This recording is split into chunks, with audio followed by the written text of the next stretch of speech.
বন্ধুরা, একবার একটি কচ্ছপ ও খরগোশ জঙ্গলের মধ্যে বসেছিল। তারা দেখলো দূর পাহাড়ের নিচে একটি গুহা আছে। এরপর তারা নিজেরা ভাবলো যে আজকে দুজনের মধ্যে কম্পিটিশন করা যাক, যে আগে ওই গুহার মধ্যে পৌঁছাবে সে আজকে জিতে যাবে।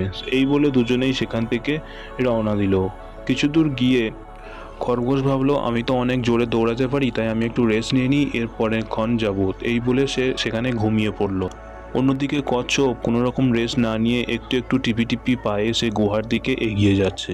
বন্ধুরা, এর পরে কী হলো সেটা জানার জন্য তোমাদেরকে অবশ্যই চ্যানেলটি সাবস্ক্রাইব করতে হবে এবং ভিডিওটি একটি লাইক করে দিতে হবে।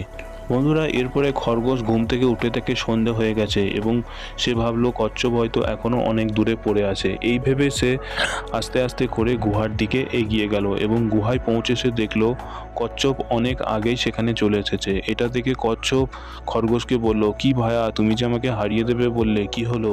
তো বন্ধুরা, আজকে এই গল্প থেকে আমরা জানতে পারলাম যে কঠোর পরিশ্রম আর ধৈর্য থাকলে জয়ী একদিন তুমিই হবে।